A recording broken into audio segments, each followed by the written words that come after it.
Bem, boa tarde a todos. Na qualidade de primeiro secretário da Academia Nacional de Medicina, substituindo o presidente acadêmico Jorge Alberto Costa e Silva, eu declaro aberta a 39ª sessão ordinária relativa ao 190º ano acadêmico.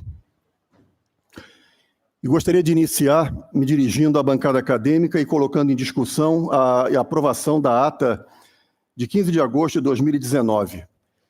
Se alguém tiver alguma manifestação a fazer, por gentileza que o faça. Não havendo, eu declaro então aprovada a ata de 15 de agosto de 2019. Eu tenho à minha direita Walter Zin, ele é o segundo secretário da Academia Nacional de Medicina, o acadêmico Walter Zin, e que está aqui então substituindo o secretário-geral, o acadêmico José Galvão Alves, e eu passo a palavra inicialmente ao acadêmico Walter Zin para comunicações da secretaria. Boa tarde, senhor presidente em exercício, boa tarde, senhores acadêmicos, convidados. Eu tenho duas comunicações a fazer. A primeira, que eu já enviei para todos os acadêmicos, está aberta a inscrição para os prêmios da academia.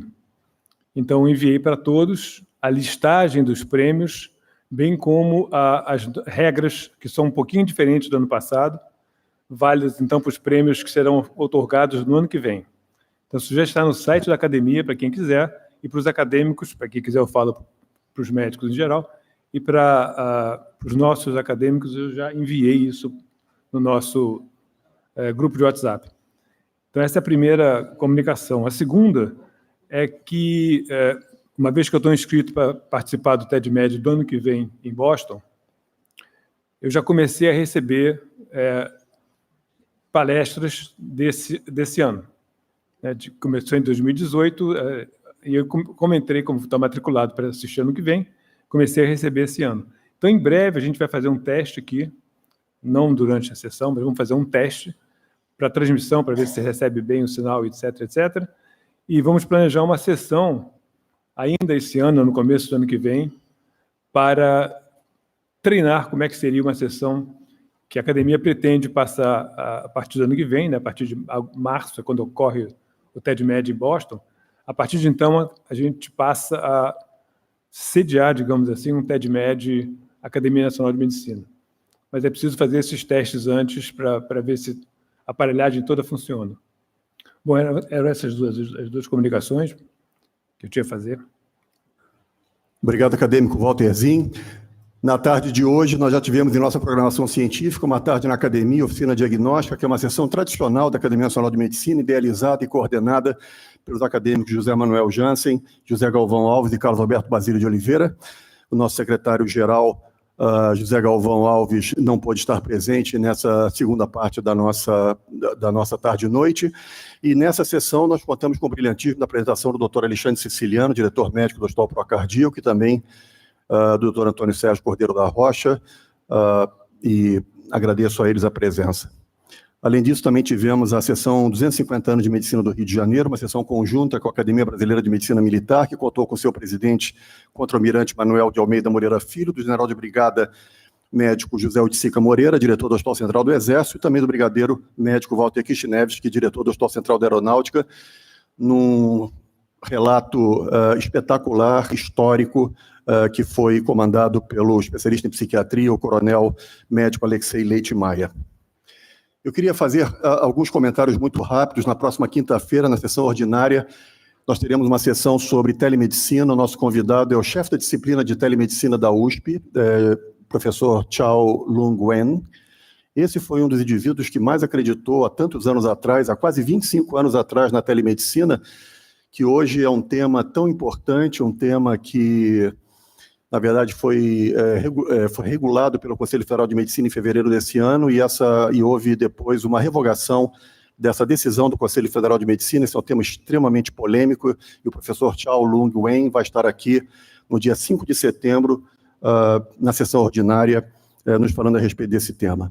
Lembro que no dia 14 de novembro, véspera de feriado nacional, dia 15 de novembro, não haverá sessão. Não haverá sessão na Academia Nacional de Medicina, como eventualmente nós nos comportamos quando há um feriado nacional na sexta-feira. Lembrar que no dia 28 de novembro teremos a eleição para a nova diretoria para o biênio 2020-2021. Será o dia 28 de novembro, o último dia de sessão ordinária, e no dia seguinte, dia 29 de novembro, o jantar de encerramento. Eu lembro aos acadêmicos, o jantar de encerramento às 20 horas na tribuna B do Jockey Clube Brasileiro. Isso acontecerá, então, nesse dia 29 de novembro. E, finalmente, trazendo aqui uma mensagem do presidente Jorge Alberto Costa e Silva, da sua impossibilidade de estar aqui conosco na noite de hoje, exatamente porque ele se encontra em Portugal, na cidade de Lisboa, e hoje mesmo ele teve reuniões com a presidente da Academia Nacional de Medicina de Portugal, a acadêmica Fátima Carneiro, fechando o programa do encontro que vai acontecer entre as Academias Nacional de Medicina do Brasil e de Portugal no dia 6 de dezembro, na cidade do Porto, em Portugal. Ele também se reuniu com o nosso honorário estrangeiro Fausto Pinto, diretor da Faculdade de Medicina da Universidade de Lisboa, que recebeu, inclusive, uma outorga de honorário estrangeiro aqui na Academia Nacional de Medicina no dia 9 de maio desse ano de 2019. Então, esses foram os importantes motivos pelos quais o nosso presidente acadêmico Jorge Alberto Costa e Silva não pôde estar aqui. Nós já temos 17 acadêmicos confirmados nessa viagem e 7 acadêmicos que estão a confirmar. Já temos praticamente 24 acadêmicos da Academia Nacional de Medicina do nosso país confirmados para esse encontro com a Academia Nacional de Medicina de Portugal. Eu abro a palavra nesse momento para as comunicações dos acadêmicos. Quem gostaria de fazer uso da palavra? Acadêmico Carlos Alberto Barros Franco. Senhor primeiro secretário, presidente da secção acadêmica, confrades, visitantes, eu queria pedir a palavra para dizer que hoje é o Dia Nacional de Combate ao Tabagismo. E eu, com a licença do coordenador da sessão, vou apresentar 2 imagens que me foram cedidas pelo Dr. Luiz Maltoni, que é o presidente da Fundação Ari Frausino, que apresentou uma sessão muito brilhante no Samaritano, exatamente sobre várias pessoas foram homenageadas, inclusive membros dessa academia, especialmente nosso prezado amigo Marcos Moraes. Então, na realidade, só para dar uma ideia, um dos pontos que se luta muito em relação à defesa do tabagismo seria o lucro gerado pelo tabagismo. Nesse slide fica muito claro, né, em que a diferença entre os impostos colhidos são de 13 bilhões e contra 57 bilhões gastos com as despesas em relação ao tabaco. Então, o Brasil, a cada ano, ele perde 44 bilhões com a permanência do tabagismo. E o outro ponto é para mostrar o trabalho brilhante que essa comissão, no qual o nosso confrade Marcos Moraes teve uma participação muito relevante, conseguiu colocar o Brasil como um dos melhores países que foi capaz de conduzir uma campanha coordenada pela Organização Mundial de Saúde para a diminuição do tabagismo. A população brasileira, que em 1989 tinha 35%, ou seja, 1/3 da população era de fumante, no ano atual ele está de 9,5%.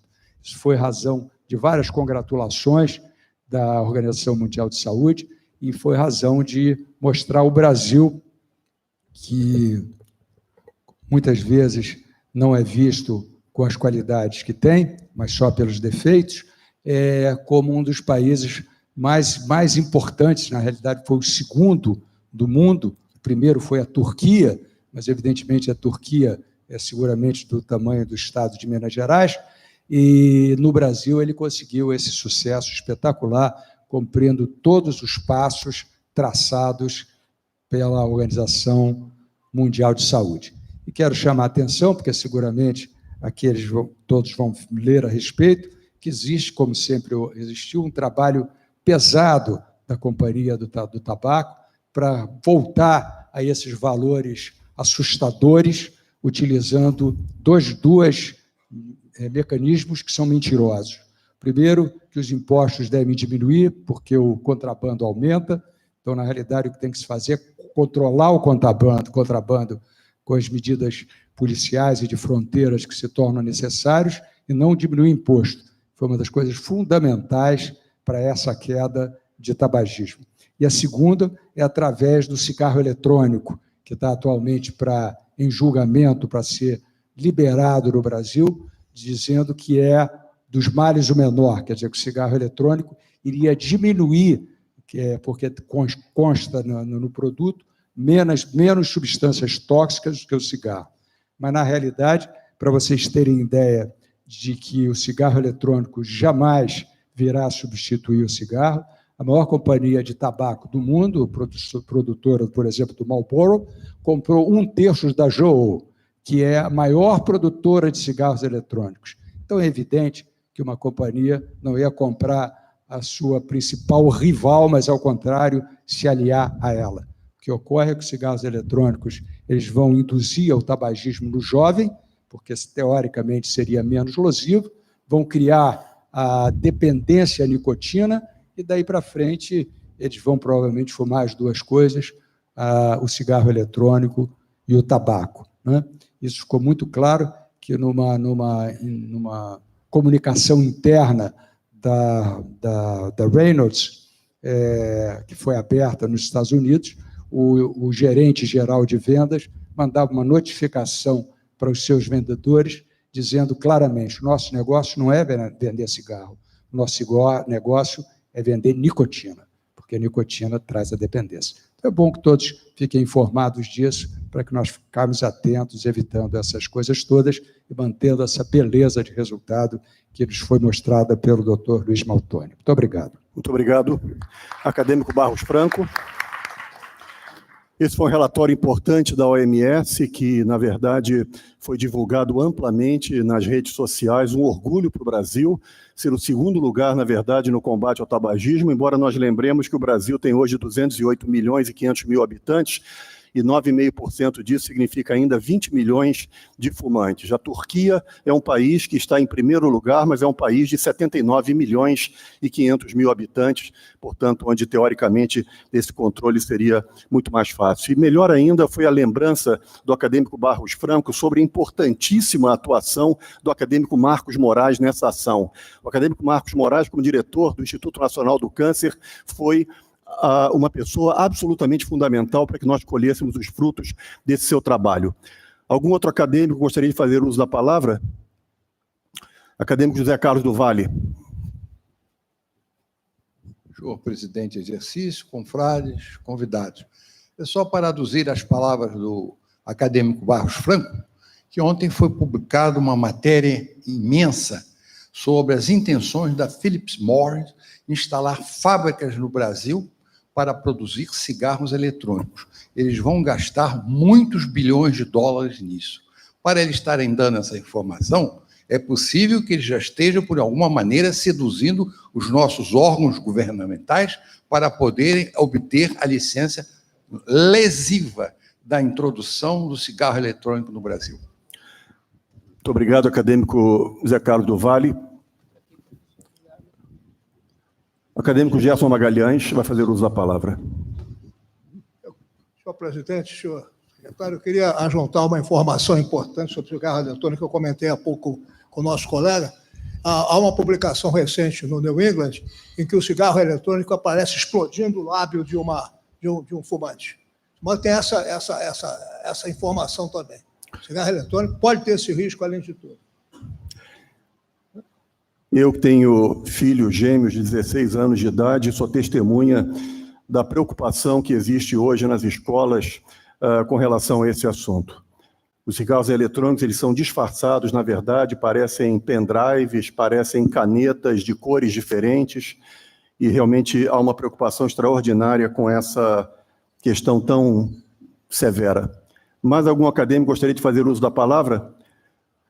Não havendo mais nenhum acadêmico querendo fazer uso da palavra, eu tenho o prazer de convidar para sentar aqui na mesa diretora o acadêmico Jorge Fonte Rezende Filho e o acadêmico Maurício Ibrahim Yunis, que, por favor, estejam conosco aqui na mesa diretora, já que eles vão lhes apresentar, em sequência, aqueles que foram os nossos convidados para a sessão ordinária de hoje. Acadêmico Jorge Fonte de Rezende Filho, que completou nesse mês de agosto 2 anos como membro titular da Academia Nacional de Medicina, ele ocupa a cadeira 67 dessa academia, e teve uma escolha muito especial para os nossos 2 primeiros relatores dessa primeira parte da sessão. Acadêmico Jorge Rezende, por favor, a palavra está consigo.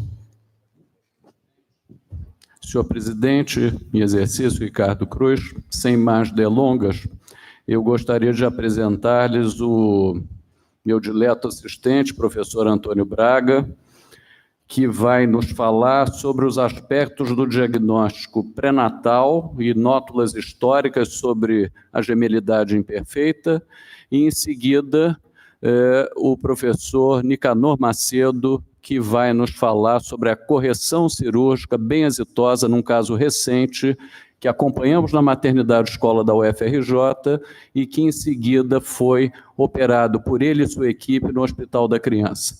Então, é com grande alegria que eu trago esse caso de bom êxito para os senhores poderem apreciar.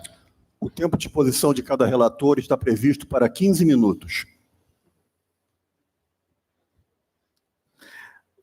Excelentíssimo presidente em exercício, primeiro secretário, professor Dr. Ricardo José Lopes Cruz, excelentíssimo acadêmico Walter Zin, na figura do qual saúdo todos os demais senhoras e senhores acadêmicos. Meu nome é Antônio Braga e me sinto muito honrado para, nessa tribuna, apresentar um caso de gêmeos imperfectos, nótulas históricas e aspectos obstétricos. Para essa apresentação, eu não tenho conflito de interesse. É a gravidez gemelar um fenômeno obstétrico que de há muito encanta a humanidade. Suas origens se perdem nas brumas da história da medicina. Eis aí, da Idade do Bronze, a primeira representação litográfica de uma parida com um concepto gêmeo imperfeito, gêmeo acolado. Na medicina renascentista greco-romana, já se fazia alusão à ocorrência desse fenômeno bissexto quando se lembra a figura de Janus, um deus de Céfalo, de Bráquio de Cordus, que guardava o passado e o futuro, não fora por isso, numa Pompílio nomeia o primeiro mês do ano como janeiro, fazendo alusão a esse gêmeo acolado. Foi com Demócrito e Empedocles que se aventou vez primeira a origem dessa contrafação reprodutiva, repousando na composição e estrutura imprópria dos espermatozoides, no que foi seguida por Cláudio Galeno. João Escíclides, médico bizantino, foi o primeiro a fazer uma representação pictográfica da gravidez gemelar imperfeita, quando nos mostra esse conceito já adulto, que era um dicéfalo de Bráquio de Cordus, que fazia apresentações e circos mostrando a visão do medievo para essa situação chamada de monstruosidade. Notem que quando um dos gêmeos morre, está aí a representação da primeira cirurgia para a separação desses gêmeos, que à época foi infrutífera. d'Amboise Paré, insigne cirurgião francês do século XVI, foi o primeiro a catalogar todas as possibilidades dessa condição rara, dos cefalópodes, dos toracópagos, dos onfalópagos e dos pigópagos.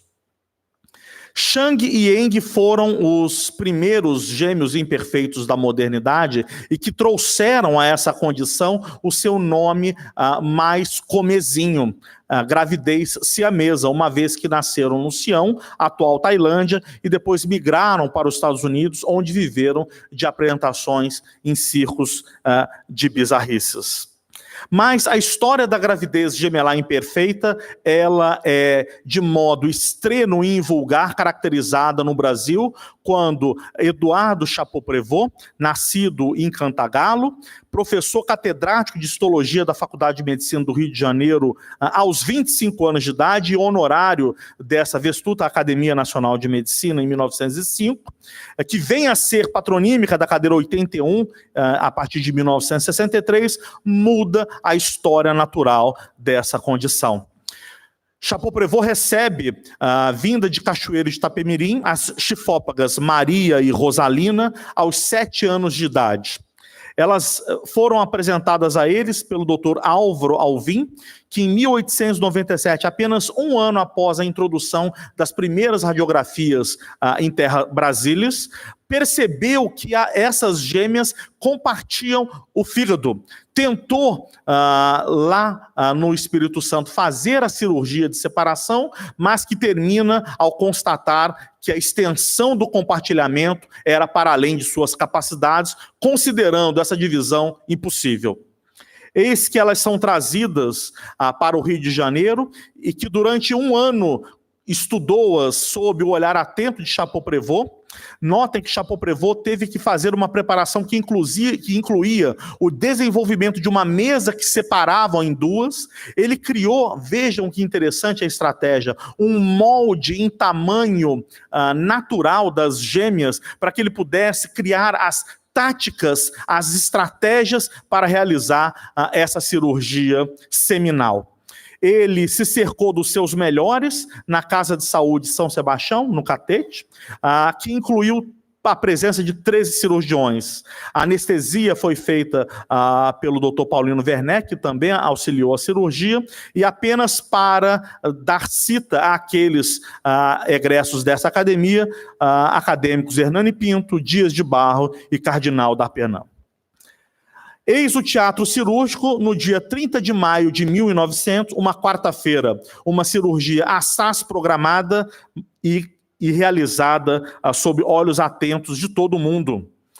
O início da cirurgia é datado no boletim operatório de 9h30, quando Chapoprevot observa um compartilhamento hepático extenso, uma aderência de pleura e pericárdio que não houvera sido previamente prevista.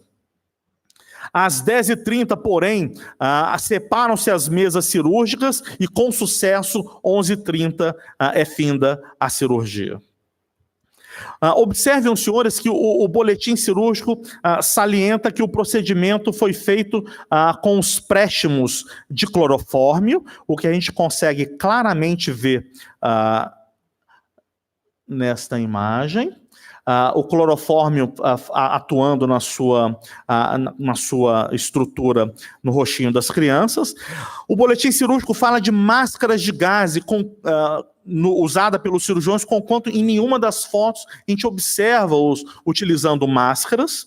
Chapoprevot desenvolve um aparelho para realizar a sutura hepática de modo hemostático e térmico para um tempo cirúrgico total de 2 horas. Notem também que os cirurgiões não se utilizam de luvas. Era o ano de 1900 e aqui apenas para citar que William House, apenas há 10 anos, houvera pedido a Goodyear que desenvolvesse as luvas para a sua amada instrumentadora cirúrgica, Caroline. Aqui apenas para fazer uma comparação, 10 anos depois, 1910, essa é uma foto de uma cesariana realizada na maternidade escola da UFRJ, a maternidade de Laranjeiras, onde os cirurgiões ainda não utilizavam nem luvas, nem máscaras, porque os préstimos da antisepsia e asepsia de Lister e Pasteur ainda engateavam em nossa cidade. Mas voltando ao caso, Maria falece 5 dias após a cirurgia.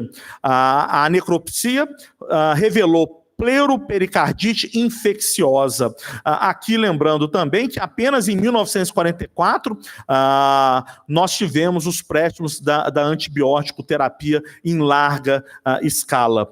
Há também, na anotação da evolução de Maria, um comportamento descrito dela sendo muito voluntariosa, exigindo tomar um mingau de tapioca a despeito da contraindicação do Dr. Chapoprevot, mas que foi desrespeitada por uma enfermeira e ela acabou evoluindo com uma infecção intestinal que empeorou o seu prognóstico. Nessa imagem, os senhores podem observar a esposa do Dr. Chapoprevot, a senhora Laura Caminhoá, que ficou ao lado das meninas durante toda a sua recuperação. Aqui, Maria já falecida, todos os cuidados foram estendidos à Rosalina e, mais uma vez, a presença da esposa de Chapeau-Prévot. Fato é que Rosalina sobrevive e passa a morar na casa de Chapeau-Prévot durante toda a vida de Chapeau-Prévot, que vem a falecer 7 anos depois da cirurgia, e ela fica mais 7 anos na casa da dona Laura, esposa do Chapeau-Prévot, quando depois ela já sai para iniciar a sua vida. O caso foi manchete nas principais revistas e periódicos do mundo, e Chapeau-Prévot viaja para apresentar o seu feito levando Rosalina. Rosalina se casa em 1927 com Ventouil, temia-se por suas gestações, mas ela concebeu por 6 vezes partos facílimos, domiciliares e sem nenhum comprometimento perinatal, e vem a falecer aos 80 anos, aí uma foto com os seus netos. Fato é que a gravidez gemelar, conquanto represente apenas 3% de todos os partos, aumentou em 2,5 centenas nos últimos 40 anos. São conhecidos como fatores predisponentes a história familiar, a idade materna avançada e os préstimos da reprodução assistida. Fundamental, diante de uma gravidez gemelar, conhecer quantas são as placentas e as bolsas amnióticas, porque essa condição de corionia e amnionia estão diretamente ligados aos desfechos obstétricos e perinatais. Nos casos de gravidezes gemelares dizigóticas, todos os conceptos são de coriônicos e de amnióticos. Nas gravidezes monozigóticas, cuja divisão do blastocisto é precoce, ocorrendo entre o 1º e 3º dia, também assim o serão. Ao revés, nas gestações gemelares monozigóticas, quando a divisão do embrioblasto acontece do 3º ao 8º dia, isso vai culminar com a ocorrência de uma gestação monocoriônica, com uma placenta, de amniótica, 2 bolsas amnióticas. E quando essa divisão vai entre o 8º dia e o 13º dia, teremos apenas uma placenta e uma bolsa. Ao revés, quando essa divisão ultrapassa o 13º dia da fecundação, teremos a ocorrência dos gêmeos acolados da gravidez gemelar imperfeita, que tumultua uma a cada 50.000 a 500.000 de mulheres que têm partos. É de longe a relação da maternidade escola da UFRJ com o acompanhamento de grávidas gemelares. Foi, sem dúvida, no fervor da década de 1970, abrilhantada pela presença do seu diretor, professor Jorge Rezende Pai, e na figura ainda estreante, mas já iluminada, do acadêmico Carlos Antônio Barbosa Montenegro, que é, na maternidade escola da UFRJ, inaugurada uma novel subespecialidade da obstetrícia, que é a medicina fetal. Eis aí um dos primeiros aparelhos de ultrassonografia do país, que à época ocupava uma sala inteira, tamanha a sua conformação. Não são raros os casos nesse serviço especial da maternidade escola de gravidezes iniciais, onde pode-se observar a presença de um saco gestacional, onde há conceptos acolados. Pelo geral, essas gestações terminam por abortamento. Quando persistem, a antecipação legal do parto está indicada mediante os préstimos de feticídio terapêutico guiado por ultrassonografia. Algumas vezes, essas gestações não chegam avançadas, mas, infelizmente, os órgãos nobres, como apenas um coração, inviabilizam condutas conservadoras nesses casos, cuja terminação da gravidez é sistemática e, por vezes, dramática. O que eu venho lhes apresentar é um relato de caso que, para tal, foi aprovado pela Comissão de Ética em Pesquisa, como preza a Comissão Nacional de Saúde. Para todos os relatos de casos, eles devem ser precedidos da aprovação dos comitês de ética médica via Plataforma Brasil, onde eu apresento uma paciente que foi inicialmente vista pela equipe de medicina fetal da maternidade escola, aqui chefiada pelo Dr. Jair Braga, presente nessa casa, em que se depara com uma gravidez gemelar, com tórax separados, 2 corações ativos, mas unidos pelo abdômen, compartilhando uma extensa área hepática. Era uma jovem de 22 anos, que era secundigesta, sem filhos, que tinha uma união com um primo de 2º grau e que morava no interior do estado do Rio de Janeiro. Havia história familiar de gravidez gemelar em sua família, e ela veio encaminhada com 26 semanas e 4 dias com uma gravidez trigemelar, com a presença de 2 fetos acolados. Essa paciente, então, é melhor estudada na maternidade escola, onde conseguimos observar as estruturas que são de fato compartilhadas. O fígado é a principal estrutura que liga esses 2 gêmeos. Temos aqui a vascularização pormenorizada das artérias umbilicais individuais, circundando as bexigas, deixando entrever a possibilidade de que a conduta conservadora seria possível. Essa paciente foi melhor avaliada com os préstimos da ressonância nuclear magnética obstétrica, feita pelo Dr. Heron Werner, onde se confirma o compartilhamento hepático, onde são evidenciadas as estruturas vasculares, aqui melhor reconstituídas, onde nós temos a perspectiva de que é possível, de fato, a separação desses gêmeos acolados. O Dr. Heron Werner, a semelhança do que fez Chapeau-Prévot há mais de uma centúria, cria também moldes que puderam auxiliar os obstetras para pensar as estratégias para o parto. Eis os moldes aí mostrados.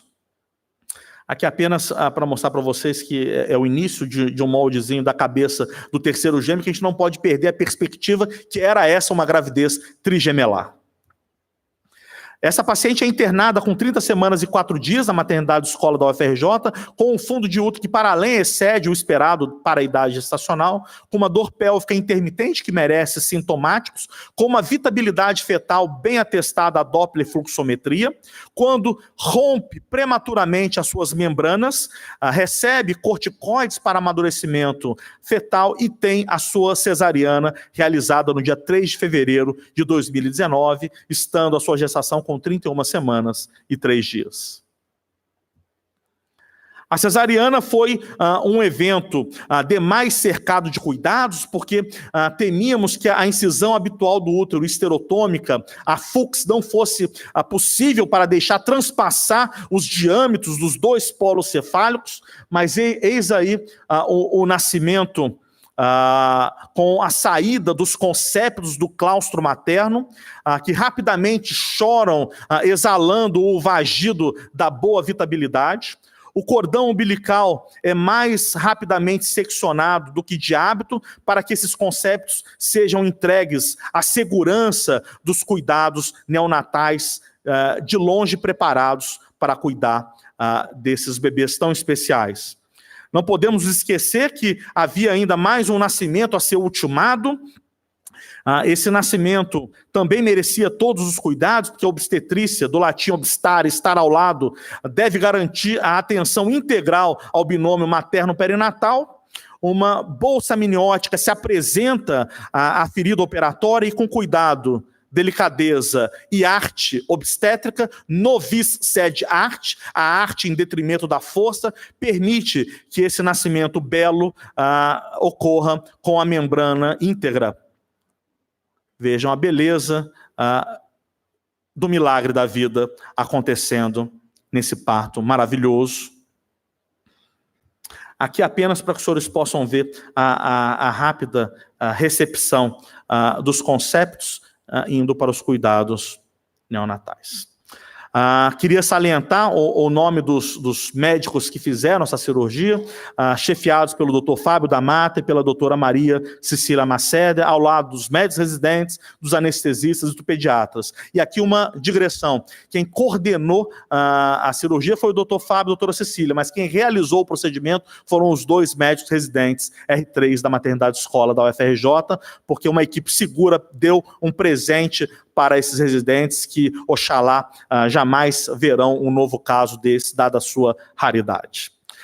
Os conceptos nascem pesando bem, o conjunto de gêmeos imperfeitos com 3,580, o terceiro feto com 1,785, todos com boas condições de vitabilidade, vejam os ápices, e evoluem bem, tendo a mãe alta com 3 dias após a cesariana e os conceptos após 14 dias, ambos encaminhados para os cuidados da cirurgia pediátrica, cujos pormenores será apresentado pelo professor Nicanor em seguida.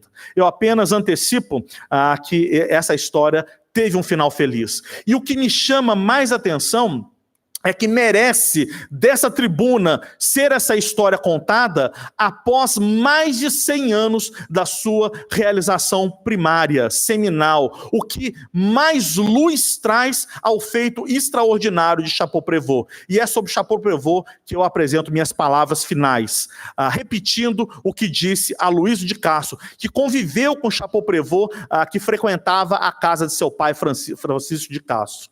Não conheceu essa faculdade, disse Aloysio de Castro sobre Chapeau-Prévot, mestre mais exímio no dever, mais devotado à missão da cátedra, presidindo ele próprio, com infalível pontualidade, os trabalhos técnicos de seus alunos. Numa época em que nossas escolas superiores, a prova da habilitação era exame a rigor, a qual ninguém se atrevia sem trazer o selo das vigílias, esse exame na cadeira de Chapeau-Prévot empalidecia os estudantes. Aqui me pergunto se isso hoje não seria considerado bullying.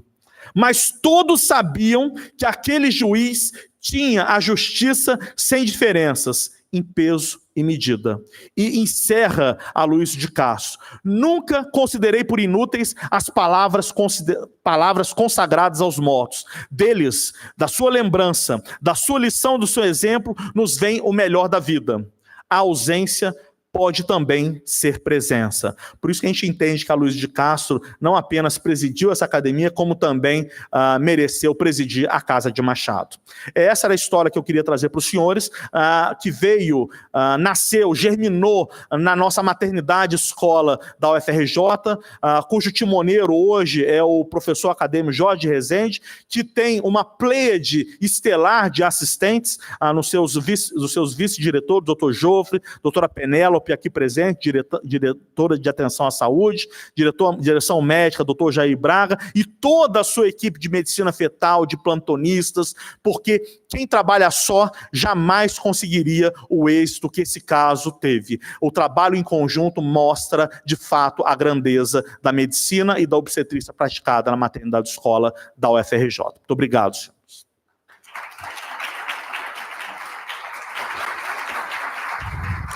Convido para dar sequência a essa fala o doutor Nicanor Macedo, que vai nos mostrar agora a efetiva cirurgia de separação dos gêmeos. Dr. Nicanor Macedo é o chefe do Serviço de Cirurgia Pediátrica do Hospital da Criança, um dos orgulhos da Secretaria Estadual de Saúde dessa cidade, do Hospital da Criança.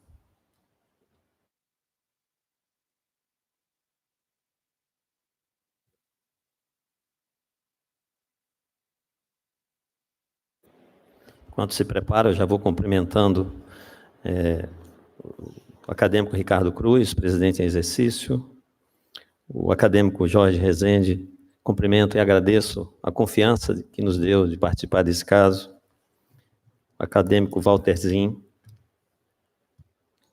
o acadêmico Maurício Ibrahim, e demais acadêmicos e acadêmicas aqui presentes, meus senhores e minhas senhoras.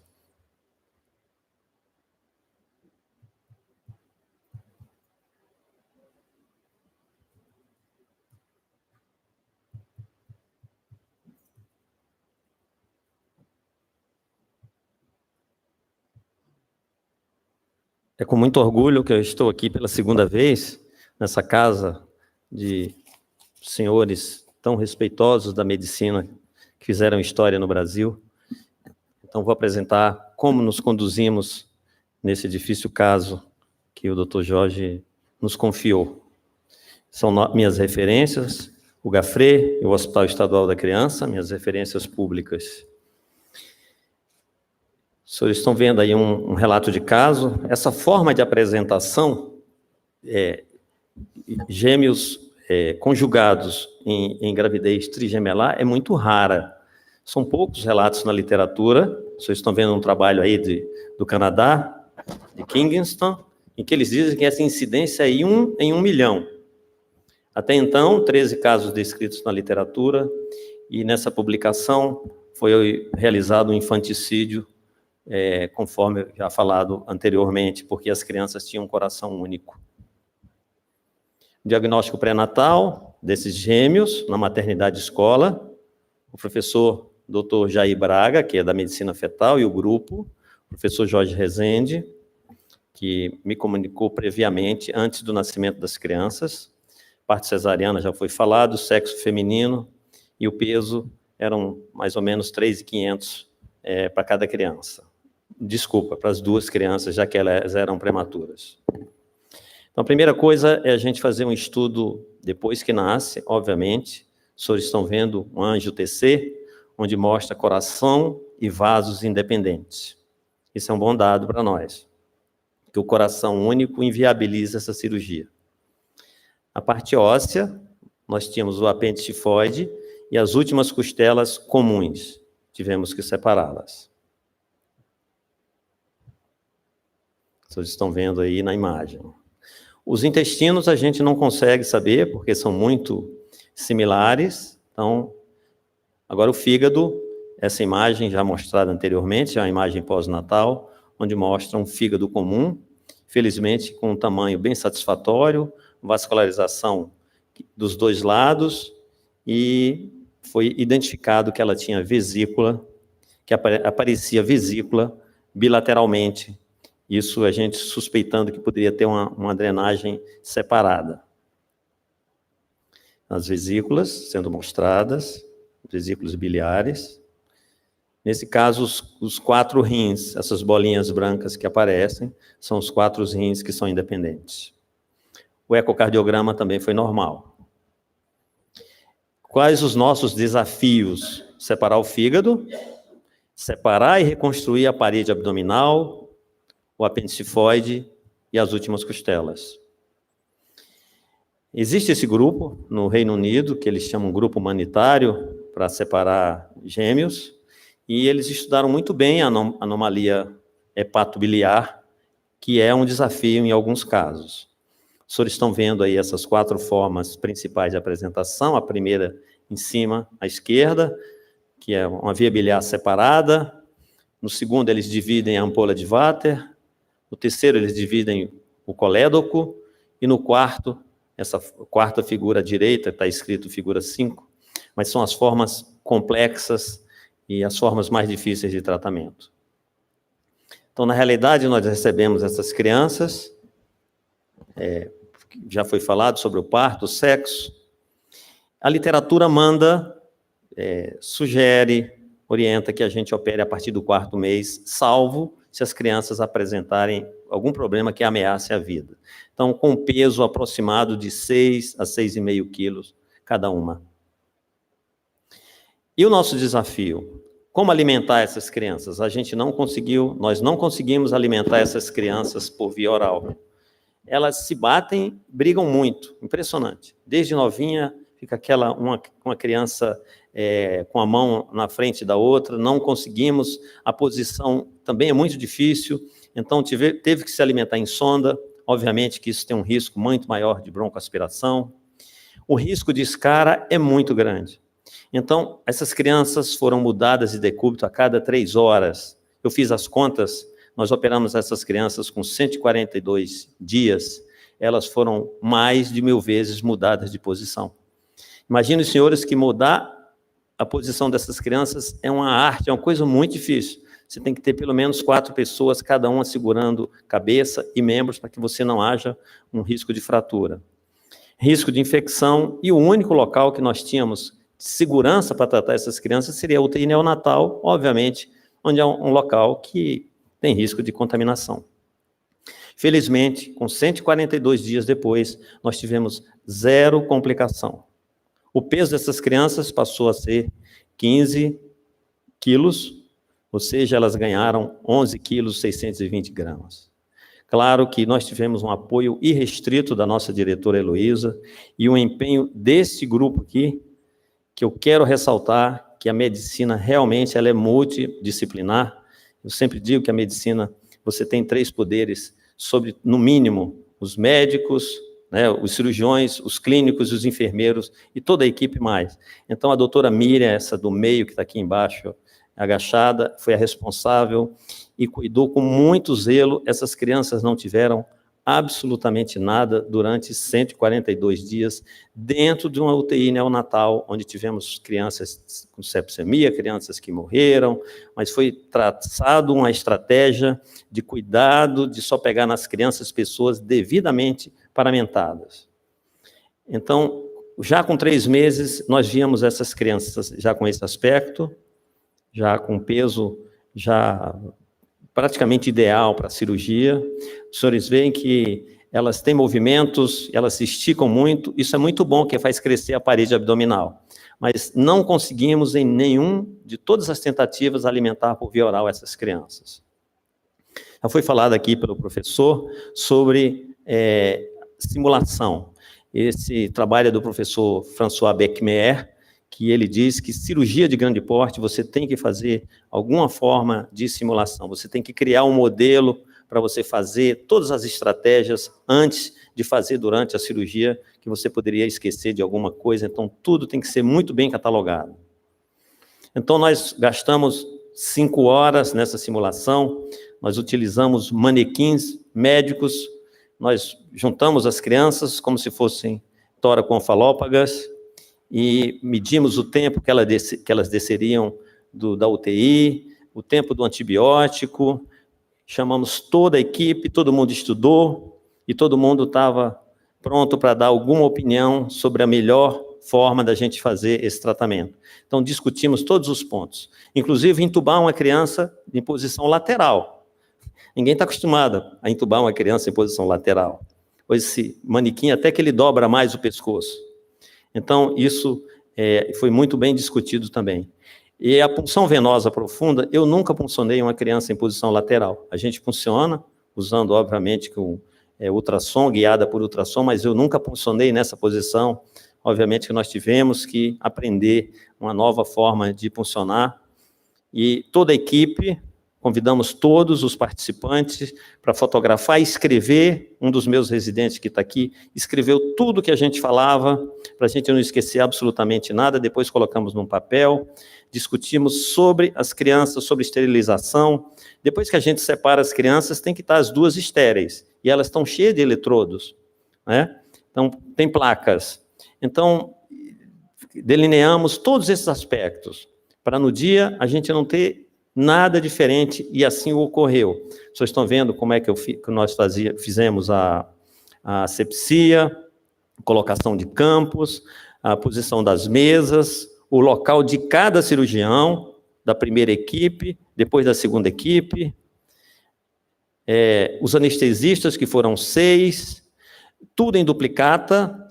Desfibrilador tinha que ter 2, porque se uma criança tem um problema cardíaco e a outra também tem que ter 2. Onde é que está um de um e outro de outro? Tudo tinha nome. O da gemela 1, o da gemela 2. Então, isso simulou um pouco a cirurgia. Eles foram muito bem amarrados com essas fitas. Esse material é de treinamento, que a gente usa no hospital para treinar os residentes. Então, depois de separados, toda a estratégia para a criança sair para outra mesa, e completamente a distância entre as mesas, e quem iria pegar as crianças, quem iria entregar, tudo isso foi muito bem estabelecido. Então, na hora, estava todo mundo bem treinado, e assim nós o fizemos, repetimos no dia da operação. Desfibriladores, uma para cada, material. Então, ali nós discutimos todos os tópicos. Todo mundo estava ali dando as opiniões e, no final, nós traçamos o plano de tratamento. Vocês estão vendo aí a gente simulando já o final, como retirar as crianças, quem iria retirar, não esquecer do aquecimento, criança esfria muito, a sala não pode estar com o ar-condicionado ligado. Então, todas essas medidas foram rigorosamente treinadas até o retorno das crianças, o tempo e tudo mais. Então, e agora? Os fatores determinantes de um resultado foram devida e responsavelmente estudados por todo o grupo do EC. Isso eu posso garantir aos senhores. Isso me levou a pensar em Júlio César, quando decidiu cruzar com as suas legiões o rio Rubicão, numa das batalhas mais famosas da história, onde ele diz que no Brasil, no português, na maioria das vezes, isso é colocado de forma errada, que a sorte está lançada. Não é a sorte está lançada, a sorte foi lançada. Porque essa sorte foi lançada quando nós delineamos todos os fatores determinantes de um bom resultado. Então, dia 5 de julho de 2019, está errado aí, eu esqueci uma letra. Então, todo mundo calmo e o grande dia chegou.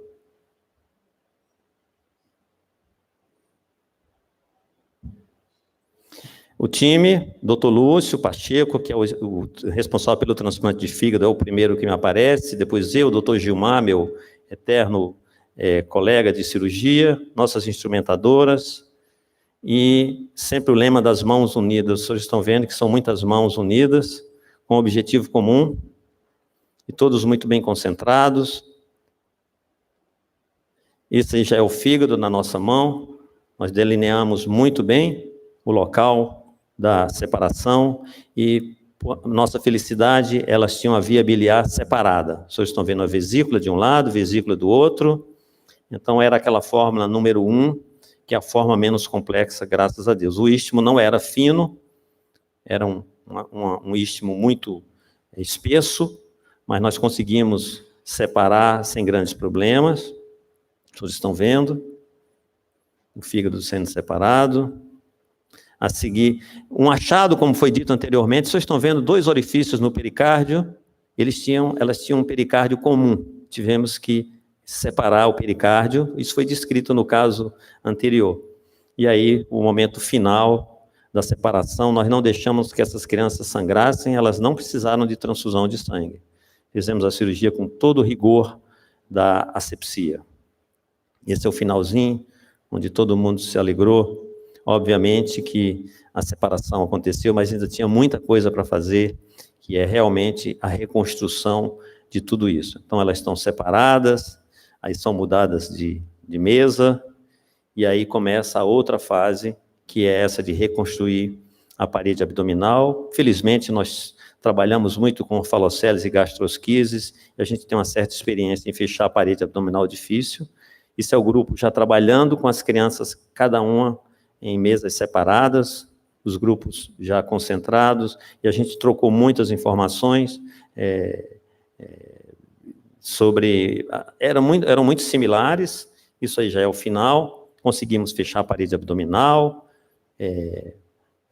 fazer plástica lá em cima das costelas, ressecar um pouco das costelas para poder juntá-las, e esse resultado aí que os senhores estão vendo. As crianças não tiveram complicação, nós gastamos mais ou menos 11h30, esse é o nosso grupo, nós não precisamos importar nenhum médico, todos os médicos são médicos do nosso serviço, o cirurgião-geral Lúcio Pacheco, que é responsável pelo transplante de fígado, e nós aqui, que somos os cirurgiões, os anestesistas, espetaculares, nós temos um time de anestesista de primeira linha, não se faz cirurgia complexa sem um grupo de anestesia muito bom, a enfermagem, todos, os 2 residentes. Então, foi realmente um grupo muito coeso para fazer esse trabalho. E já na fase inicial, acho que elas aqui se olham, não estão entendendo por que se separaram nessa primeira foto, mas depois dão um sorrisinho para a gente. E aqui, os trigêmeos, os pais e uma das nossas enfermeiras que ficou junto com essas crianças praticamente o tempo inteiro. E a cirurgia realmente foi um sucesso para nós e para as crianças e para a medicina. Isso aqui é uma fotografia lá do Ceará, da minha cidade, que está verde, bonito assim, mas só quando chove. Às vezes fica 8 meses sem chover, mas tudo bem. Um abraço, obrigado a todos.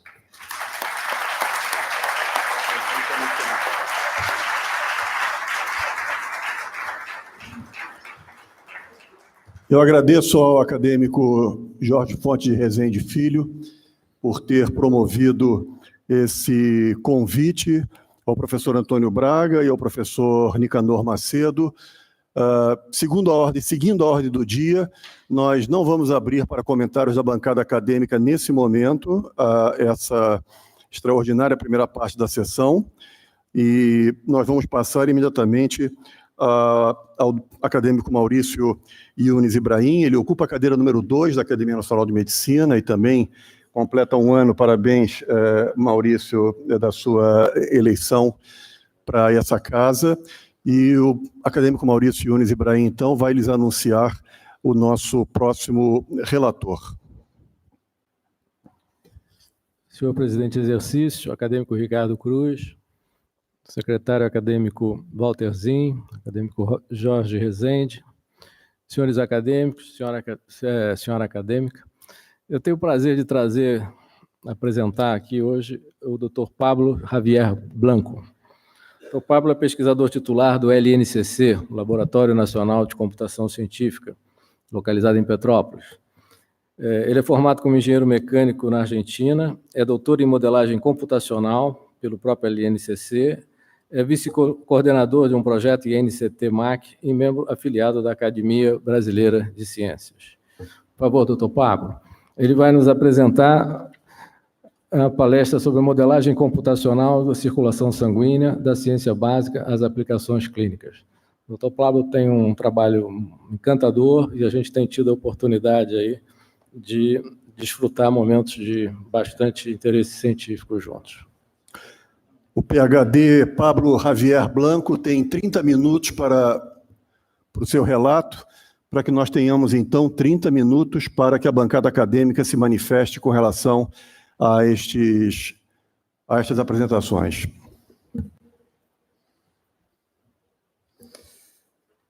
Muito obrigado pela apresentação, excelentíssimo presidente em exercício, primeiro secretário professor Dr. Ricardo José López da Cruz, integrante da mesa, ápice, podemos dizer, na minha carreira, no sentido a quem eu estou falando. Esse trabalho tem sido iniciado desde quando eu tinha 20 anos, no ano 99, na Argentina. Eu vim ao Brasil, ao Laboratório Nacional de Computação Científica, que é uma unidade de pesquisa do Ministério de Ciência e Tecnologia.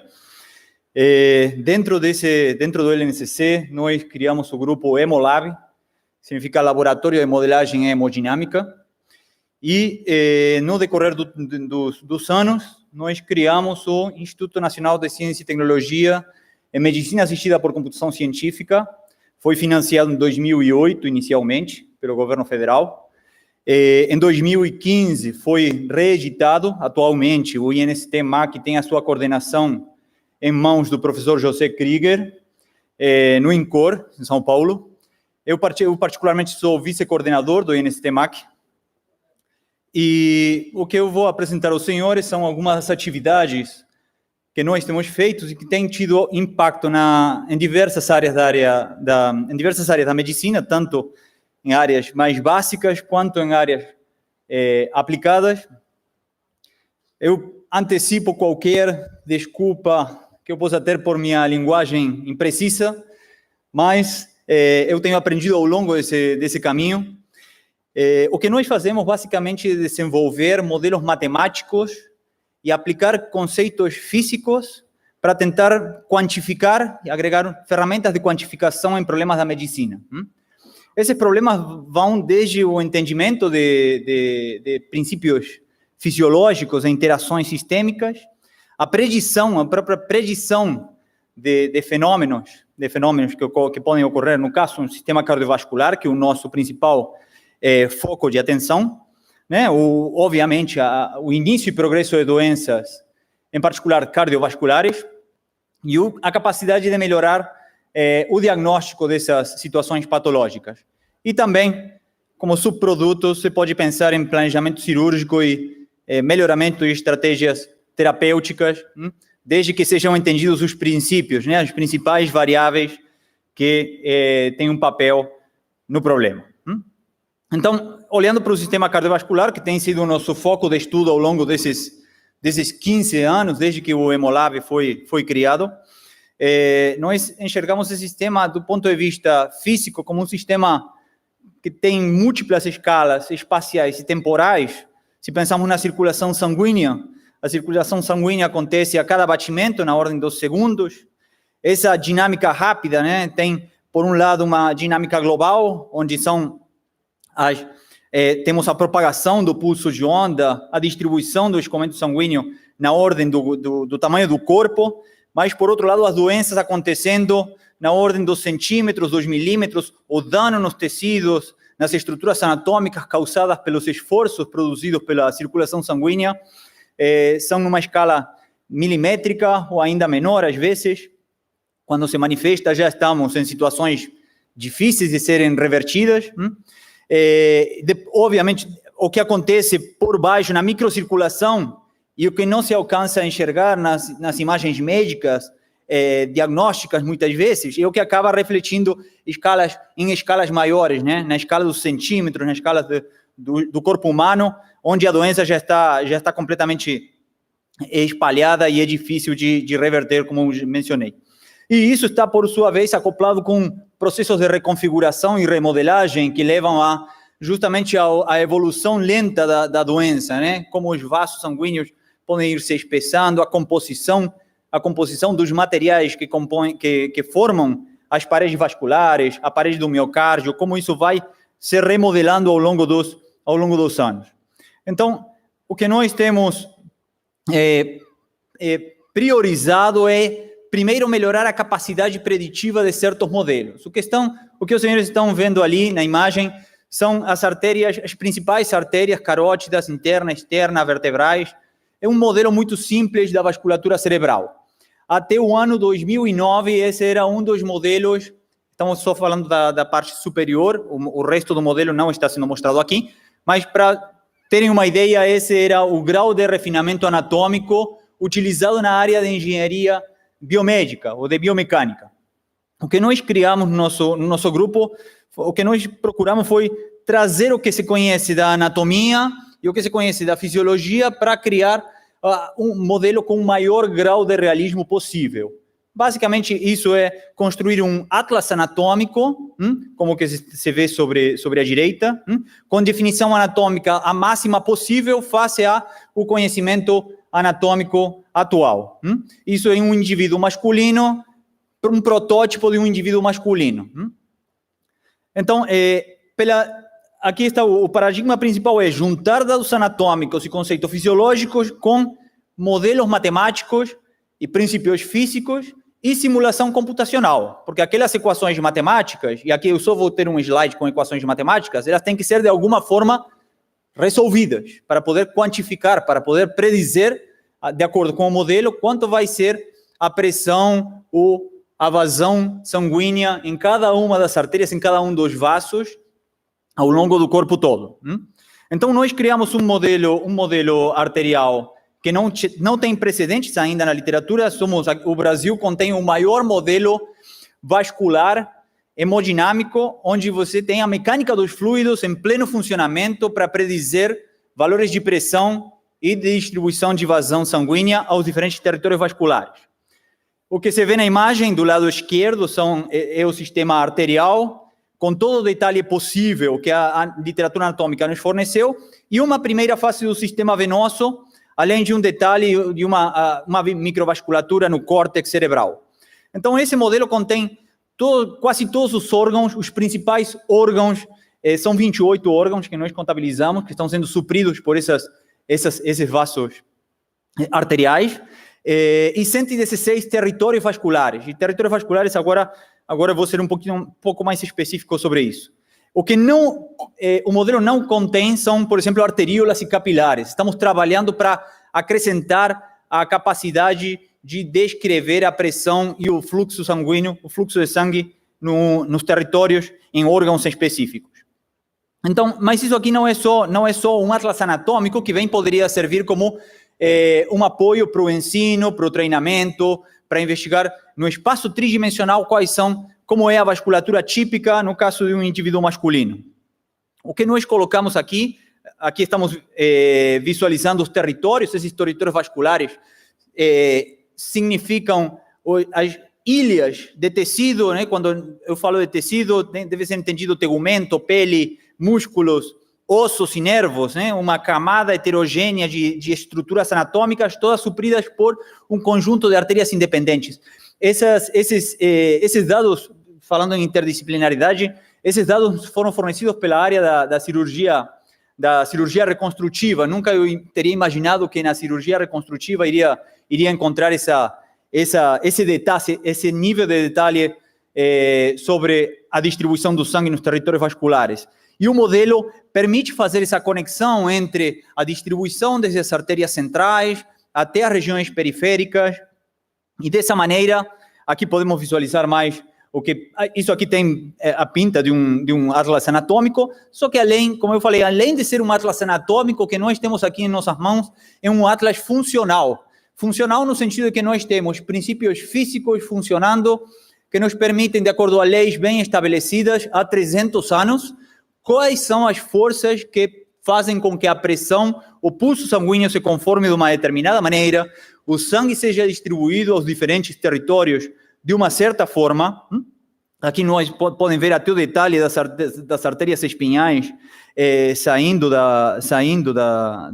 e a sua conexão com a artéria basilar, os membros superiores e inferiores. E o único slide que tem alguma equação, só para mostrar que aqui não é visualização gráfica, não é computação gráfica, não são modelos inertes, são modelos que têm vida no sentido de que a linguagem matemática, através dessas equações, nos fornece um funcionalismo e nos permite, como eu já falei, descrever como aqueles vasos se deformam. A área ali, A significa a área do lúmen, o Q, a variável Q, é a vazão em litros por minuto, por exemplo, e P é a pressão em milímetros de mercúrio ou Gina por centímetro quadrado. Mas essas equações têm que ser resolvidas e quando nós resolvemos essas equações em nossos computadores, podemos criar visualizações como a que estamos mostrando no vídeo, onde vemos a propagação do pulso de sangue, do pulso de pressão no sistema arterial, o pulso de pressão sobre a direita no sistema venoso, cada um com as suas respectivas escalas. As escalas estão manipuladas para enxergar a viagem da onda de pressão ao longo do corpo, desde o coração até na direção das extremidades. A perfusão do cérebro e a drenagem dos territórios cerebrais. Então, como eu já falei, não é só uma visualização anatômica, é poder investigar quais são as forças que estão por trás da hemodinâmica na escala do sistema completo. E isso traz informações interessantes quando queremos olhar em detalhe o que acontece com uma doença específica numa determinada região do corpo humano. Esse tipo de modelo nos permitiu estudar problemas como ir reproduzir e predizer consistentemente fenômenos como roubo coronariano, roubo subclaviano, né? Onde se simula a presença de uma estenose subclaviana e se vê como na linha superior nós estamos apresentando os resultados do modelo e na linha inferior são aferições em pacientes específicos reportados na literatura especializada. Você pode ver como o fluxo na artéria vertebral é invertido à medida que a severidade de esquerda à direita, a severidade estenótica aumenta, né? Então, o modelo permite predizer com acurácia um fenômeno altamente complexo devido a uma rede altamente colateralizada de vasos, pelo qual o sangue chega ao círculo de Willis e acaba atingindo o membro superior em questão, podendo provocar sintomas de isquemia cerebral transientes. Aqui ainda fomos capazes de simular a presença de bypasses entre a artéria interna mamária e as artérias coronárias e mostrar como as forças às quais esses bypasses estão expostos são muito sensíveis ao gradiente de pressão, à diferença de pressão no bypass, no graft. Isso faz com que esses grafts sejam altamente voláteis, o funcionamento seja altamente volátil a essas condições nas quais esse graft se encontra. Novamente, aqui temos na linha superior as predições do modelo e na linha inferior medições em pacientes específicos. Então, qualitativamente e até quantitativamente, o modelo dessa classe permite reproduzir fenômenos complexos observados na realidade.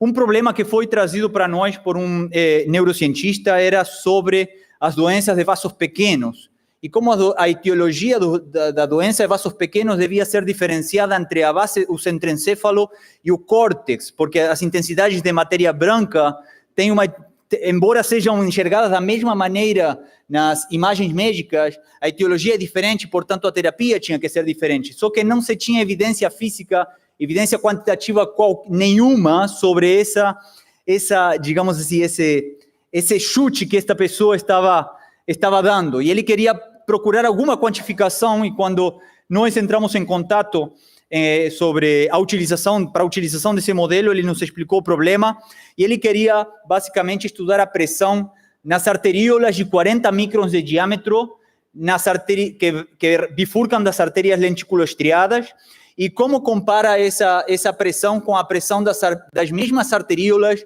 nas bifurcações de ramos parietais posteriores da artéria cerebral média.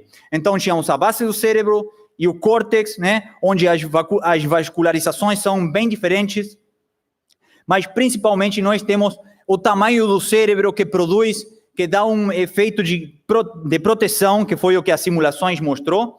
Aqui nesse vídeo vamos poder mostrar exatamente onde vamos calcular as pressões, na parte posterior parietal do cérebro e nas artérias lenticulostriadas, que aqui são os vasos pequenininhos que estão ramificando ali da artéria cerebral média. Nós tivemos que trabalhar porque precisávamos artérias menores das que estavam no modelo. Isso fez com que criássemos essas arborizações. Eu falarei mais sobre isso daqui a um pouco. Essas arborizações nos permitem enxergar como são as arteríolas daquele tamanho e podemos quantificar como, em condições normais, em condições hipertensas, a pressão na base do cérebro é radicalmente superior à pressão no córtex. Isso faz com que a etiologia, ou seja, os mecanismos de ruptura dos vasos no córtex não possam ser os mesmos que os mecanismos de ruptura dos vasos nas artérias lenticulostriadas. A raiz disso, e sobretudo em pacientes hipertensos, onde a pressão de pulso pode ser muito ampla, as técnicas para redução de pressão devem ser cuidadosamente planejadas para não criar hipoperfusão diastólica no córtex, caso a doença, as hiperintensidades sejam enxergadas lá. Então, isso criou esse tipo de trabalho, esse trabalho que foi publicado naquele jornal, criou várias notas editoriais em JAMA, em Stroke, onde se alerta a comunidade sobre o papel desse trabalho na tomada de decisão, nas terapias a serem aplicadas em pacientes hipertensos. Aqui eram algumas conclusões que eu vou passar rápido. Um problema que é bem ilustrativo para mostrar a capacidade de predição do modelo é o caso de coartação de aorta, onde quando temos uma coartação de aorta, e não sei se dá para perceber ali, a aorta descendente se encontra estreitada, e isso é um estopim para uma alta colateralização do sangue através das artérias intercostais, como estamos quantificando nessas imagens. O regime hemodinâmico muda completamente, como as forças hemodinâmicas mudam completamente da situação saudável ou de referência, que seria as linhas em vermelho, em relação à situação patológica, que seriam as linhas em verde, as curvas em verde. Aqui vemos a hipertensão secundária gerada em toda a região inferior, né? A pressão aumentando significativamente, o upstroke, o retraso no aumento da pressão distalmente. E aqui podemos ver uma simulação onde claramente a hipertensão secundária, isso aqui já é de conhecimento dos senhores, eu não venho explicar isso aqui, mas eu estou mostrando uma simulação de um fenômeno que todos os senhores conhecem, mas para o qual uma visualização tão baseada em princípios físicos talvez não tenha sido tão divulgada ou popularizada. Mas nós temos o convencimento de que certas doenças cardiovasculares, como por exemplo a aterosclerose, são fenômenos heterogeneamente localizados, são fenômenos localizados em regiões específicas. O desenvolvimento de aneurismas é uma outra patologia também de caráter local, e isso certamente está relacionado, e há evidências, há muitas evidências na literatura de que há relação entre depósitos, anomalias na composição das paredes vasculares e anomalias nos esforços hemodinâmicos realizados pelo sangue sobre o endotélio. Então, isso nos levou a desenvolver critérios, formas de modelar esse problema, porque o sistema cardiovascular é um sistema, do ponto de vista da engenharia, muito complexo, porque se você quer simular a hemodinâmica no sistema completo, o sistema é muito grande. E não tem computador no mundo que consiga realizar simulações no sistema cardiovascular completo com o grau de detalhe que estava mostrando aqui, certo? Aqui nós estamos querendo caracterizar as forças localizadas, por exemplo, realizadas pelas diferentes partículas de sangue sobre as partículas do endotélio. Então, para isso, nós criamos modelos onde, em algumas porções, algumas regiões do sistema, utilizamos modelos altamente detalhados, modelos que chamamos tridimensionais, onde nós somos capazes de analisar todas as forças com o máximo grau de detalhe possível. E em outras regiões, os modelos que chamamos unidimensionais, que são as linhas que têm em volta daquela bifurcação. Aquela é uma bifurcação braquial ulnar radial. Só um exemplo ilustrativo. Mas os senhores podem ver como, a partir dos modelos tridimensionais, é possível caracterizar a vorticidade no sangue, como essa vorticidade cria tempos de residência anormais das partículas, e isso pode trazer problemas na orientação das células endoteliais e, com isso, o desenvolvimento de placas ou de anomalias na composição vascular. Aqui estamos mostrando o caso de uma aorta, de um paciente com uma aorta completa, e esse tipo de simulação, só para terem uma ideia, esse tipo de simulação leva 2 dias num supercomputador, o que indica que não é uma coisa para fazer todo dia de forma massiva. E no LNCC atualmente temos o maior computador da América Latina, né? Foi instalado em 2016, e esse tipo de simulações, mesmo no supercomputador daquele porte, pode demorar várias horas para concluir um ciclo cardíaco de 1 segundo. Então, nesse sentido, desenvolvemos técnicas mais eficazes, mais eficientes para simular o escoamento sanguíneo. Tivemos muitas pessoas interessadas em estimar o escoamento sanguíneo em artérias coronárias, porque isso pode ajudar a predizer ou diagnosticar doenças de caráter obstrutivo. Então, no caso das artérias coronárias, o que nós estudamos são esses mapas coloridos. Esses mapas coloridos são basicamente as forças de cisalhamento que o sangue faz sobre os diferentes vasos. Cada retângulo ali é um vaso que está desenvolvido e planificado. Se corta longitudinalmente, se abre e se mostra esse tipo de resultados, onde vermelho significa altas tensões de cisalhamento, azul, baixas tensões de cisalhamento, e, logicamente, aqui o que interessa são regiões de alto cisalhamento, próximas de regiões de baixo cisalhamento, onde você tem, o que significa que tem locais de alta recirculação do sangue devido à anomalia, à tortuosidade e às bifurcações da rede coronária. Isso já está sendo aplicado na clínica, estamos transferindo esse tipo de conhecimento para a clínica, estamos utilizando essas simulações de forma massiva para estimar o que hoje em dia é o padrão ouro na cardiologia intervencionista, antes da cardiologia intervencionista, no diagnóstico de doenças coronárias estenóticas, que é a reserva de fluxo fracionada. A reserva de fluxo fracionada se estima, se afere através de um catéter e a indução de hiperemia. O que se faz na simulação computacional é exatamente a mesma coisa, eu falarei sobre isso daqui a 5 minutos, mas estamos transferindo esse tipo de conhecimento para a clínica, onde, somado a uma imagem de angiotomografia coronariana, você coloca os princípios físicos através da simulação e produz um resultado que não tem comparação, ou seja, para conseguir o mesmo resultado, você tem que realizar um cateterismo, tem que induzir hiperemia, e é um resultado funcional, contrário ao que se enxerga numa angiografia, ou que se pode ver numa ressonância magnética, onde as forças não estão em jogo, só visualização de visualizações indiretas. Então, esse tipo de modelos mais eficazes nos permitiu realizar simulações, por exemplo, de toda a vasculatura cerebral. Isso é uma coisa sem precedentes aqui no Brasil. Nos Estados Unidos, para realizar uma simulação dessa classe, você precisaria dos 200 mil computadores, que são computadores que a IBM tem, e que já foram realizados anos anteriores, mas só para colocar a par o impacto desse tipo de resultados. E o que esse resultado fornecem são essas imagens, onde essas imagens do lado esquerdo nos mostra como a pressão varia ao longo do ciclo cardíaco nos diferentes territórios perfundidos pelas artérias cerebrais, e do lado direito quais são as tensões de cisalhamento produzidas pelos escoamentos sanguíneos sobre todas as paredes endoteliais daqueles vasos.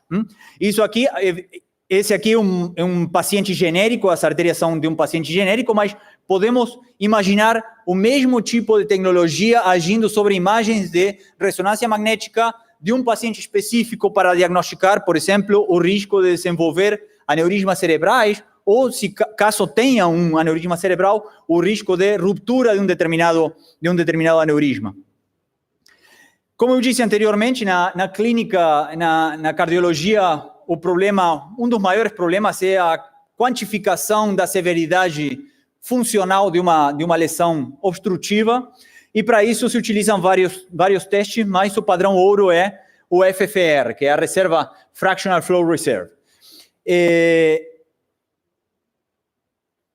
Esse tipo de procedimento, nós começamos na verdade, a área da bioengenharia no mundo já está caminhando nessa direção há uns 5 anos. O Brasil está na vanguarda, mas nos Estados Unidos já tem empresas institucionalizadas, aprovadas pela FDA, onde fornecem essa classe de serviços aos pacientes, e atualmente, muito recentemente, a FDA aprovou o pagamento por parte das asseguradoras dessa classe de serviços. Então, isso aqui já não é ciência ficção, isso aqui é para onde essa área da medicina se encontra caminhando, a quantificação e a melhora de técnicas não invasivas. A ideia aqui seria tomar imagens de um determinado paciente, como aí os vasos em amarelo, através de angiotomografia computadorizada, ultrassom intravascular, angiografia convencional. Isso, somado a princípios fisiológicos e princípios físicos, nos permite realizar essas simulações. E essas simulações quantificam esse índice, o índice FFR, que se utiliza para diagnosticar a severidade funcional de uma doença. E, a partir dali, tomar uma decisão. Então, esse procedimento, atualmente, estamos em processo de validação. Nós já temos tido trabalhos, como que se vê ali, validando com uma população preliminar o cálculo desses índices a partir do ultrassom intravascular, mostrando excelentes resultados, inclusive melhorando as condições de diagnóstico baseadas em angiografia, baseadas somente em ultrassom intravascular. Então, estamos, só para colocar e para agradecer ao mesmo tempo, a parceria aqui está realizada junto com o Instituto do Coração, em São Paulo, e com o Hospital Albert Einstein de São Paulo também. Atualmente, porém, essas simulações continuam sendo custosas. Precisamos de computadores de mediano porte para realizar esses cálculos. Então, ao mesmo tempo que realizamos esses desenvolvimentos, criamos modelos bem mais simples que podem ser resolvidos em laptops, em computadores pessoais. Esses modelos mais simples, que ali o índice 1D indica que o modelo é mais simples, ele é capaz de predizer quase com a mesma acurácia esses índices hemodinâmicos quando comparados com a capacidade preditiva dos modelos mais complexos. Isso nos permite que esses serviços não sejam só mantidos pelas grandes instituições, pelas grandes empresas, mas também colocados e transferidos para a área médica in situ, para o local onde estão sendo realizados os procedimentos. Atualmente nos encontramos querendo estender a capacidade, como eu disse, a capacidade de entender mecanismos fisiológicos em diferentes órgãos. O nosso modelo atingia as principais artérias de mediano e grande porte, mas essas artérias pequenas, onde você tem um metabolismo acontecendo, essas artérias não estão nos modelos. Então, nós, para isso, temos que criar critérios de vascularização, algoritmos de vascularização, já que essas artérias não têm referência bibliográfica consistente. O que se tem são dados estatísticos, modelos probabilísticos sobre como aquelas arborizações acontecem no estômago, nas diferentes camadas do estômago, no rim, no cérebro. Então, temos desenvolvido um algoritmo, que é o que se mostra em funcionamento ali, que permite vascularizar, dado uma região, um volume vascular, um território vascular, se deseja preencher ele com artérias, utilizando modelos probabilísticos predefinidos. Pablo, 5 minutos, por favor. Sim. Isso nos colocou como desafio, e em colaboração com o acadêmico Maurício Yunes Ibrahim, a modelagem da fisiologia renal, onde para isso nós vamos utilizar o nosso modelo vascular do sistema completo, o sistema cardiovascular completo, a parte arterial, a drenagem venosa, e vamos agregar uma vascularização específica do rim, onde vamos ter os elementos principais, os atores principais que têm um papel no rim, vão estar representados naquele modelo tridimensional. E falo tridimensional porque, de acordo com o que nós estudamos, é importante a estrutura do rim para o seu funcionamento, ou seja, o funcionamento do rim parece ser bem complexo e está atrelado a uma ressonância entre as diferentes camadas, os diferentes néfrons e as funções que eles têm no processo de filtragem. Então, o que nós pretendemos é agregar valor, agregar conhecimento nessa direção, entender melhor, caracterizar melhor matematicamente a fisiologia renal, para poder, a partir dali, poder simular condições não só fisiológicas, como também patológicas. E isso não só se aplica ao rim, como se vê ali um modelo preliminar sobre a figura da direita, mas também ao estômago. Também temos trabalhado com modelos da retina, modelos da vascularização da retina, e podemos vascularizar qualquer região, uma tão complexa como um território frontal do cérebro, suprido pela artéria cerebral anterior. Então, a partir dali, a nossa principal expertise é na área hemodinâmica. Nós estamos agora entrando em conversas com pessoas especializadas nas diferentes áreas, como, por exemplo, o professor Maurício na área renal. Estamos trabalhando com um grupo da Nova Zelândia sobre a drenagem de proteínas no cérebro e também no funcionamento, no acoplamento da mecânica gástrica com a vascularização, para poder melhorar o nosso entendimento sobre esses fenômenos. Os desafios que nós temos nessa área são muitos. A área aqui no Brasil está em fraudas, eu poderia dizer, está iniciando há pouco tempo que essas questões estão sendo colocadas de forma séria. Poucos grupos da área de biomecânica e da engenharia biomédica trabalhando na modelagem desses problemas. Os problemas não são simples, no sentido de que se requer uma bagagem matemática complexa, mas, ao mesmo tempo, com essa bagagem, o que nós temos percebido aqui no Brasil é que há muito conhecimento e muito impulso para colaborar por parte de áreas especialistas, como da área médica, da área cardiológica, que eu já mencionei em São Paulo, aqui da área renal. O nosso primeiro trabalho foi com um colega anatomista da UERJ também, professor Marco Aurélio Passos, que conhece o professor Maurício. Ele foi a primeira pessoa que enxergou isso e disse, não, eu quero participar, e começamos a atuar em conjunto para criar esse modelo.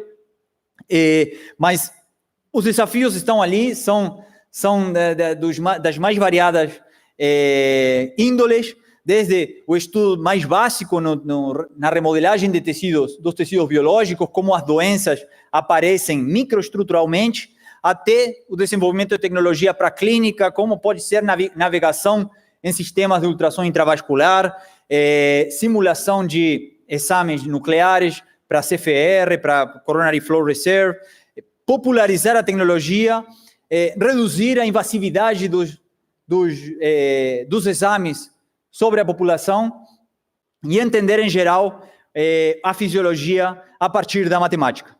O grupo de trabalho é um grupo bem amplo, com muitos estudantes que têm passado por aqui, uma rede incipiente aqui no Brasil, é maior a rede para lá fora, Brasil afora, mas aqui no Brasil, dentro do Brasil, está crescendo. E eu vou finalizar mostrando somente esse endereço eletrônico, onde qualquer um pode acessar e visualizar o modelo em 3 dimensões, clicar nas artérias, ver quais são as quantidades físicas resolvidas pelo modelo matemático, e eu me despeço aqui. Muito obrigado. Muito obrigado. Muito obrigado, Dr. Blanco. Eu convidaria o Dr. Pablo a estar aqui sentado à direita do acadêmico Maurício Yunes. Esta sessão termina às 20 horas em ponto. Nós temos, então, 30 minutos para ouvir os comentários dos acadêmicos. A Academia Nacional de Medicina, desde a sua fundação há 190 anos atrás, se propõe exatamente a isto, entre outras coisas, a discutir assuntos médicos da atualidade. Hoje nós tivemos, desde a parte da tarde,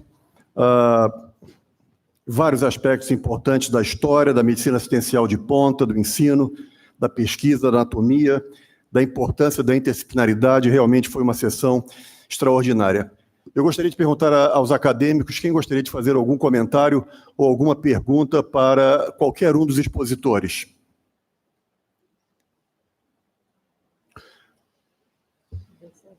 Acadêmico Rubens Belfort. É rápido. Parabéns, parabéns, parabéns. As duas apresentações foram excelentes, né? Extremamente variadas, mas uma coisa em comum, a excelência das mesmas. Parabéns.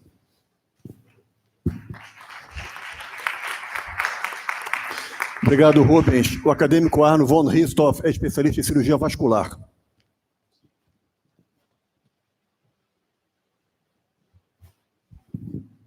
Senhor presidente, senhores acadêmicos, senhores convidados, em primeiro lugar, eu gostaria de dizer da grande satisfação de ouvir essas 3 palestras, tanto do professor Antônio Braga, professor Nicanor de Macedo e professor Blanco.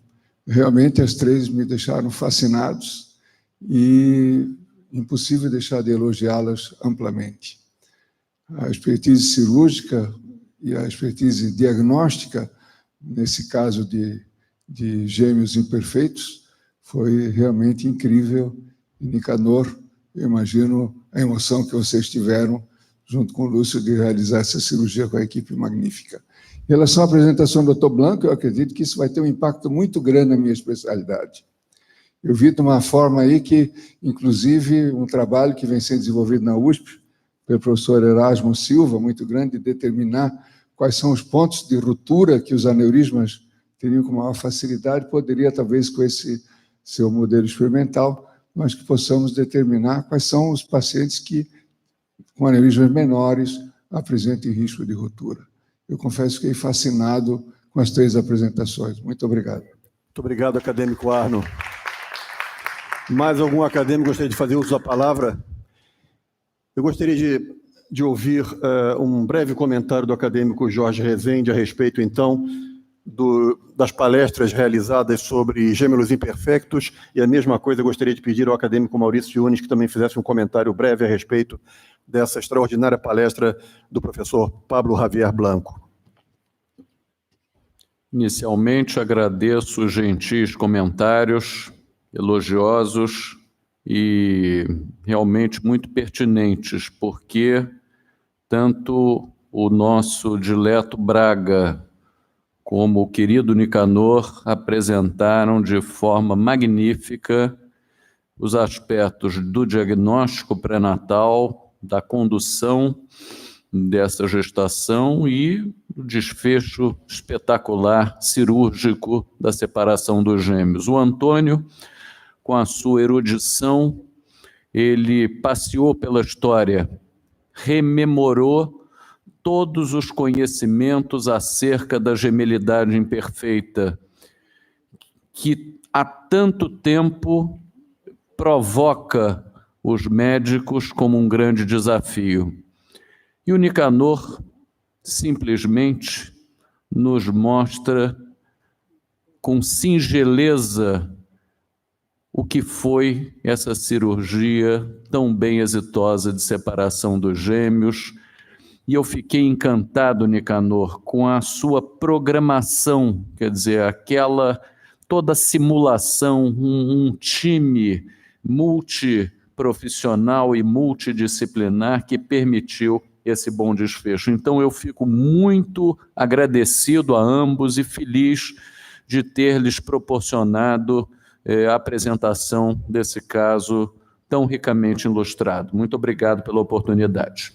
Eu queria particularmente cumprimentar a direção da Maternidade Escola, que vem sob a sua chefia, mas todos aqueles que participaram desses atos também de gestão, além da medicina assistencial. Nicanor, por favor, aqui, umas breves palavras sobre a estatística impressionante do Serviço de Cirurgia Pediátrica do Hospital da Criança. Obrigado, primeiro, pelas palavras tão gentis. O Hospital da Criança foi fundado há 6 anos e 4 meses e nós já fizemos 9.500 cirurgias. Isso são, desse grupo, são 30% de cirurgias de grande porte, cirurgias complexas, que a nossa grande fila hoje é de cirurgia de complexidade. Inclusive, como ele é estadual, ele é regulado para cirurgias complexas. Nós temos um grupo de 13 cirurgiões, mais o Lúcio e o assistente dele que fazem o fígado, o pessoal da plástica, o Márcio Cunha, que faz a parte de ortopedia. Então, somando todas as cirurgias, nós fizemos 9.000 e pouco, o resto do grupo fez mais 7.000. Então, nós já fizemos quase 17.000 cirurgias nesse período, e com a qualidade ímpar. Eu não conheci na minha vida um hospital público tão organizado e que funciona tão bem e que a gente propicia para essas pessoas pobres esses resultados que eu acabei de mostrar para os senhores. Hoje nós já temos residência médica e o nosso hospital realmente tem sido uma referência nacional. Nós já estamos recebendo pacientes do Brasil, estudantes do Brasil para vir para participar do nosso serviço, para aprender com a gente. Criamos a residência médica, como eu já falei, então é uma honra muito grande para mim, e com certeza isso me fez estar aqui, né, Ricardo, porque a gente tem realmente uma casuística muito grande e muito organizada, e que a gente está devolvendo essa dignidade para os pobres e ensinando aos jovens que vão nos substituir em pouco tempo, talvez já. Eu sou testemunha do trabalho do Nicanor, já tive vários casos junto com ele, mas eu disse e repito mais uma vez, o Hospital da Criança é um orgulho da saúde pública nessa cidade, nesse país. Maurício Yunes, que privilégio ter o Laboratório Nacional de Computação Científica, que, se não me engano, é sediado em Petrópolis, com esse trabalho extraordinário desse pesquisador que você nos traz aqui, o professor Pablo Javier Blanco. Seus comentários a respeito desse trabalho tão importante na linha de pesquisa no nosso país. Como bem apresentou o grupo que antecedeu o Dr. Pablo, como o Dr. Braga, essa longeva academia, que já tem 190 anos, assistiu coisas maravilhosas no início do século, né? Como foi o caso de Chateaubriand. Assistiu fazendo o primeiro voo em Paris, né? Contornando a Torre Eiffel, ganhamos prêmios e tudo. E por que eu falo isso? Porque exatamente em Petrópolis, no LNCC, se encontra o computador Santos Dumont, que é o maior computador, me corrija, Pablo, né, da América Latina, e que tem permitido esse avanço realmente marcante e significativo no conhecimento da computação gráfica. E são ferramentas que, sem dúvida nenhuma, muito em breve, assim como essa academia assistiu o homem voar, talvez estejamos aqui assistindo também um caminho, né, de novas ferramentas para emprego na nossa atividade médica, que daqui a alguns anos serão feitas de forma assim, bastante útil para a humanidade. Eu queria parabenizar, agradecer o Pablo, que é um colaborador assim, que tem deixado a gente muito, muito feliz. É muito gostoso essa interação. E dizer que, eu não sei, Pablo, se você quer dizer algumas palavras, mas ele está ávido para abrir novas frentes, né, Pablo? Novas atividades. Por isso, esse foi o motivo até que ele veio aqui, não só pela excelente colaboração que tem comigo, mas com a oportunidade de, eventualmente, interagir com outros grupos interessados nessa mesma matéria. Muito obrigado, acadêmico Yunis.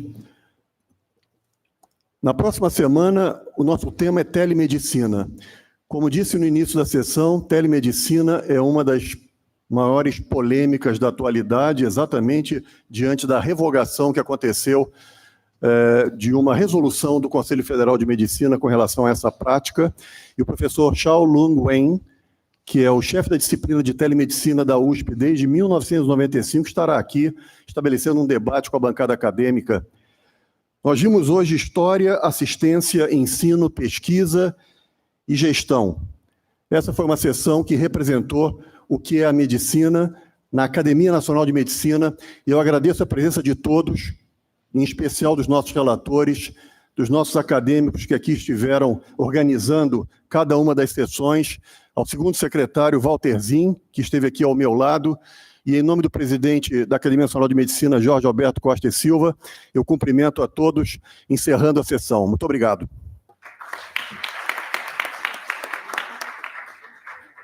Vou tirar uma foto, Walterzinho, com ele.